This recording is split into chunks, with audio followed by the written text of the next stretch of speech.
Hope you are all fine. Hope you are all fine at your home. Yeah. Yesterday I told you about National Human Rights Commission, and I told you what is the National Human Rights Commission meant for, and that is meant for your rights, so that your rights are not being violated. किसी की violation इसमें कोई आपके human rights की violation ना करे. And democratic country gives you a lot of rights to you. बहुत सारे अधिकार आपको देती है, और बहुत से अधिकारों में ह्यूमन राइट्स कमीशन आपके अधिकारों की रक्षा करती है. I told you that also. So today I will start from third paragraph, which I left yesterday. The commission, yeah, here it is.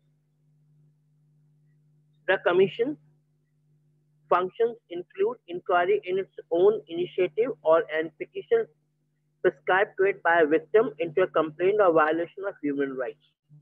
I told you that whenever there is a violation of human rights, if somebody complains against it, then Human Rights Commission go inside it, and they used to check if there is a violation or not. And if there is violation, they can put the summons to the High Court or Supreme Court, whatever it is, but they cannot prosecute the culprit, the so-called culprit, right? So,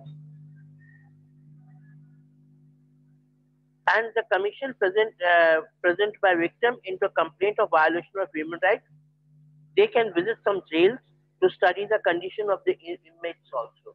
You know that suppose somebody has been sent to jail by our judiciary, but that doesn't mean that he is not a human being. That's why he is in jail. He has done some mistake, some crime. For the punishment's sake, he is in jail. When his jail term will be over, he will not be a criminal. Undertaking and promoting research in the field of human rights. Okay. The commission receives complaints in thousands of every year. I told you, hazaron, thousands, complaints are there. And these relate to custodial death, custodial rape, disappearances, police arrests, failure in taking action, indignity to women. Dignity to women is a good, indignity to women is not good, right? And the disappearance of youth from Punjab and Gujarat riot case, where they investigated proves that is very effective.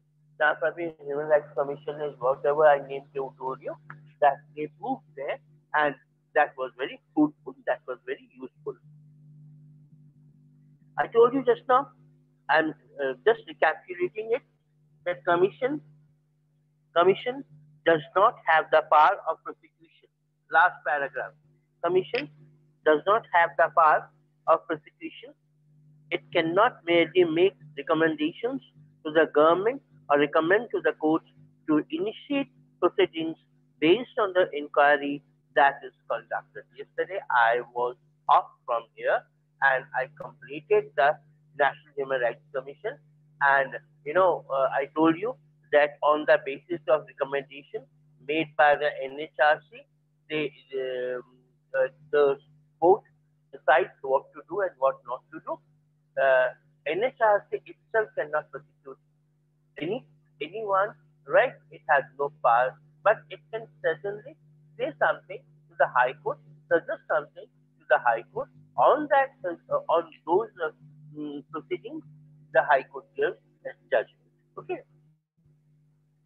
Then we have the directive principles of state policy. Here, directive principles of state policy. Now you can ask that, sir, what is the meaning of directive principles, and what are the differences in directive principles and fundamental rights? Basic questions need to come. Look, fundamental rights are those rights on which, if some are being violated, you can go to the court. Even you can challenge to the government.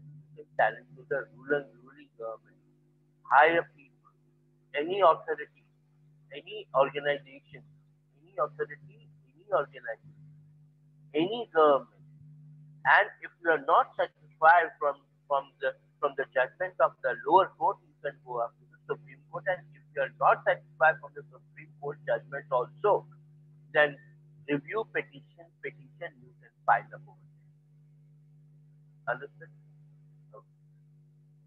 तो मतलब ये है कि आपके fundamental right को कोई छू नहीं सकता till some conditions are there, emergency conditions are.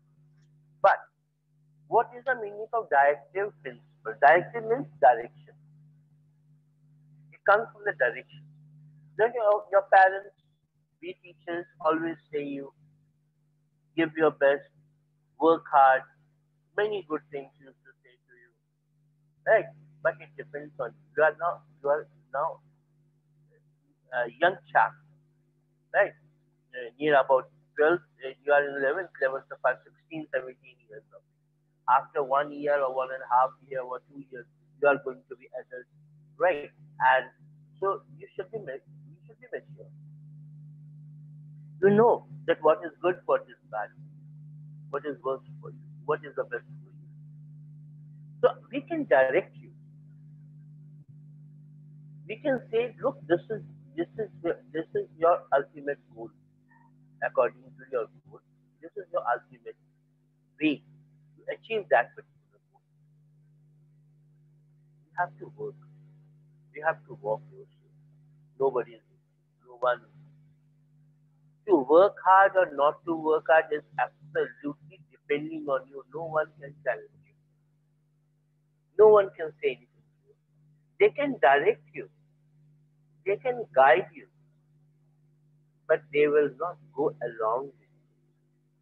चलना तो आपको खुद रास्ता हम दिखाएंगे या आपके पेरेंट्स दिखाएंगे चलना तो आपको खुद यदि आप नहीं चले तो whose fault? Your fault. Who is misguided? You are misguided. Who will face the music? You will face the music. But in the directive principles, as you can go to the court in the context of fundamental rights का हनन होता है आप court में जा सकते हो supreme court में जा सकते हो रिव्यू पिटीशन डाल सकते हो but let me tell you one you cannot go to the court if your directive principles are not being accepted right so आप कोर्ट में नहीं जा सकते डायरेक्टिव प्रिंसिपल्स को ये आपके साथ एक्सेप्ट ना किया जाए right so the makers of our constitution knew that the independent India was going to face many challenges. Foremost among these was the challenge to bring about equality and well-being of all citizens. Challenge was what? जब एक देश बनता है तो क्या challenge होता है? The government wants that everyone should be happy in our country. This is one of the best aspects, one of the best dreams, and to fulfill this dream is one of the biggest challenges. Everyone should be happy.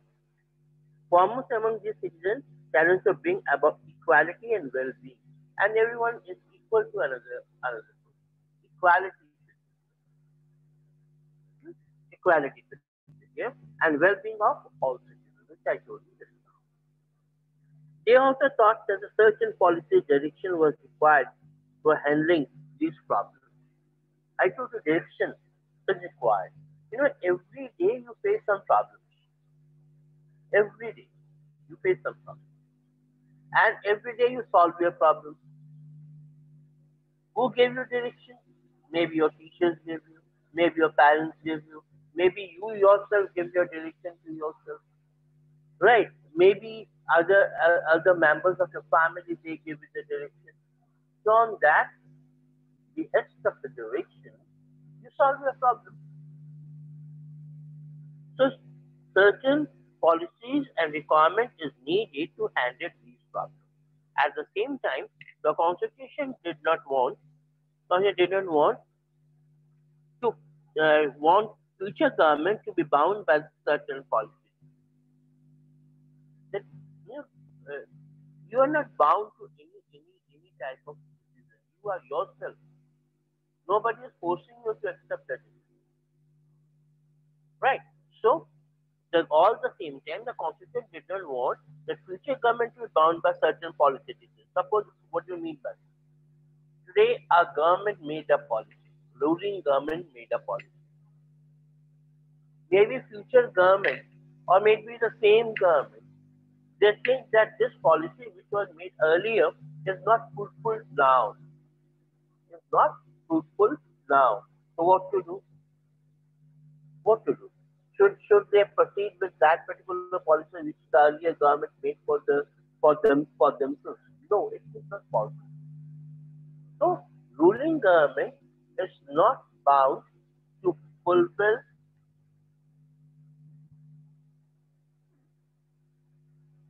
fulfill those principles, right, which was bounded by the early people, right? So therefore,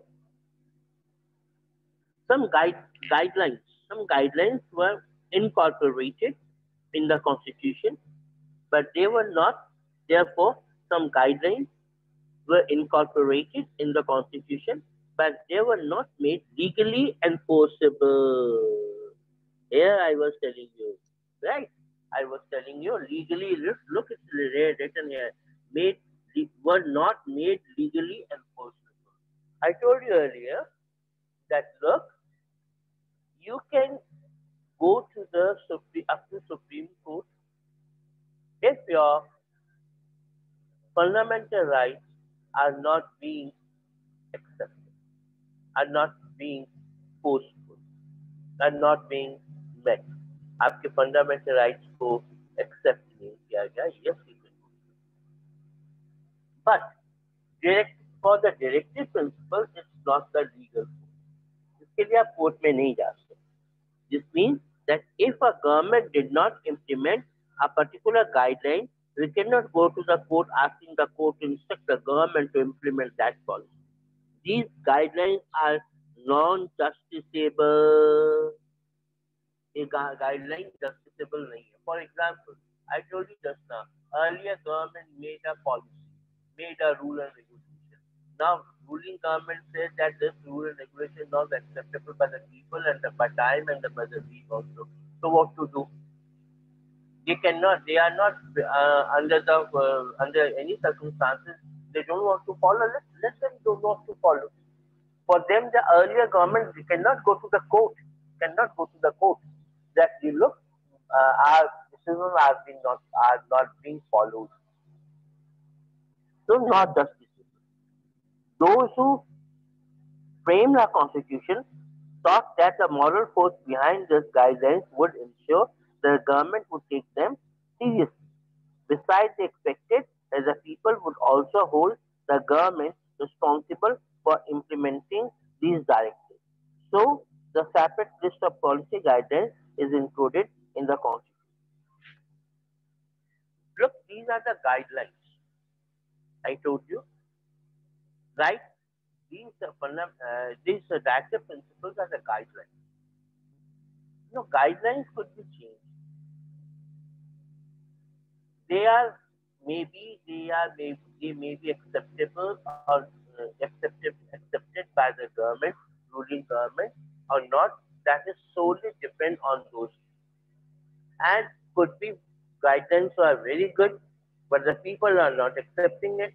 So our constitution makers, they knew it that this type of difficulty will be faced by the future government. So what they did, they said these are only directive principles. These are the direction on the moral values, right? These are on the moral values. It is depending on the government that they should follow the direction or not to follow the direction. For if they don't follow the direction of the by the ruling government of the previous government, ruling government the previous government के direction को follow नहीं करती है, then the previous government cannot go to the court.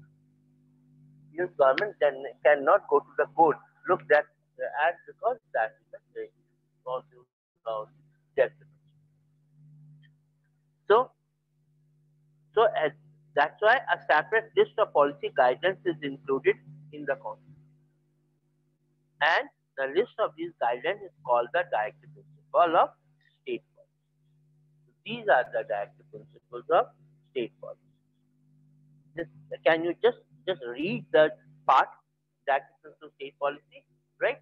I will back. I'm giving you 1 minute time, just 1 minute time, right? And if it is possible, there's little bit problem is going on. I rectify this problem and I will come back if this problem, right? Till then, you read that the principles of state policy thoroughly. I said thoroughly, and I clear everything. I clear what is the meaning of directive principles of state policy, why these are enforceable but not legally enforceable. These are directive principles enforceable but not legally enforceable. You cannot go to the court that for this thing that your directive principles has not been met. So just read, give a good reading, right? Give a 1 minute time. Come.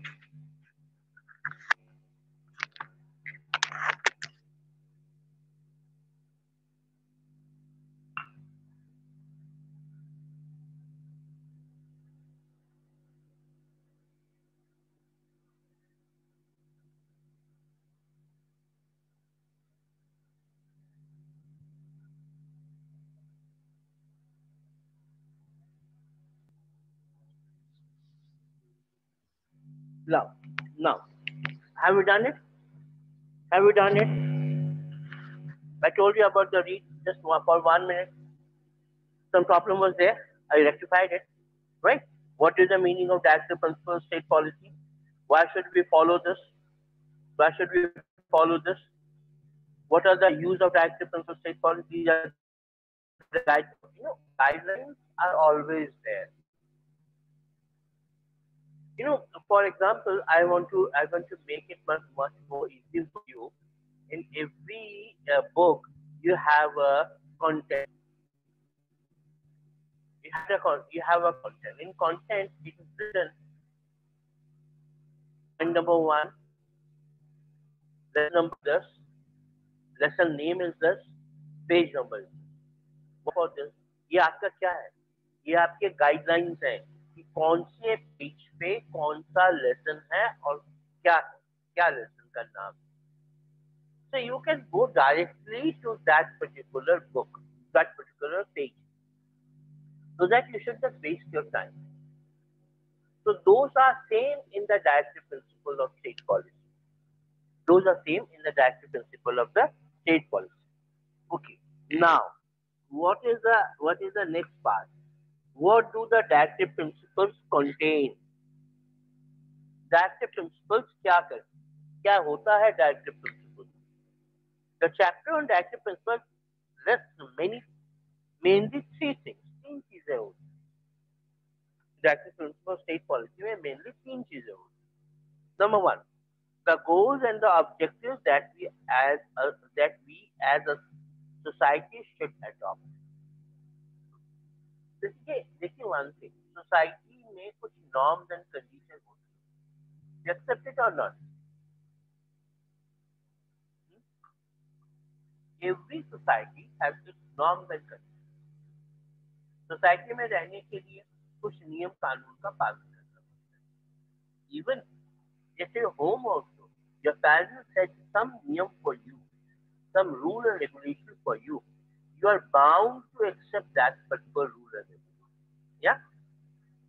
So that your goal, your objectives, that should be at what type of goal, what type of objectives that should be adopted in the society. Number one, certain rights and individuals should enjoy apart from the fundamental rights.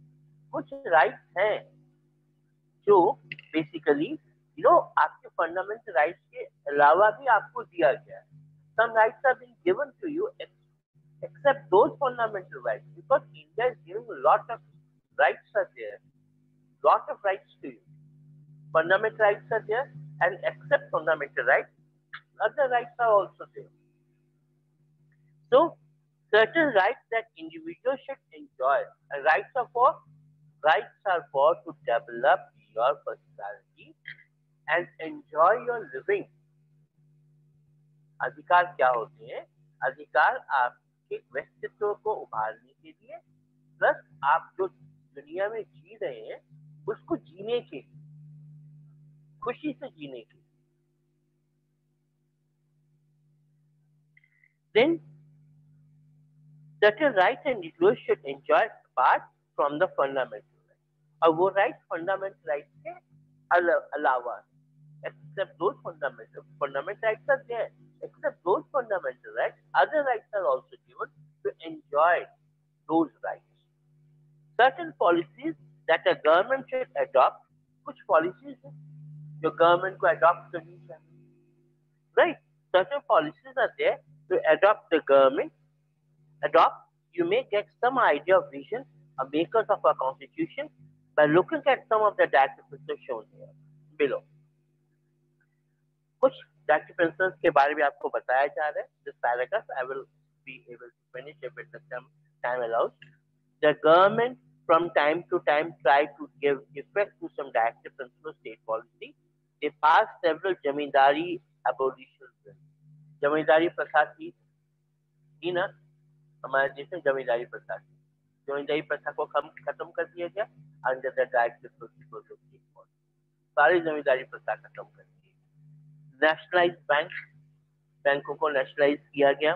Enacted numerous factory laws, factory के अंदर laws दिए गए, बहुत सारे laws को enact किया गया. And minimum wages fix किए गए. कॉटेज एंड स्मॉल इंडस्ट्रीज को प्रमोट किया गया. And lot of other reservations for upliftment of the downward classes, scheduled caste and scheduled tribe वगैरह. So for this, you see this, you know, to benefit the downtrodden classes, there were reservations. Jamindari bill was adopted and it was abolished, right? And you know, then bank sector, lot of banks, they were minting money and they were having lot of things that they did, right? So next video, till then, take care and goodbye. Thank you and have a nice day.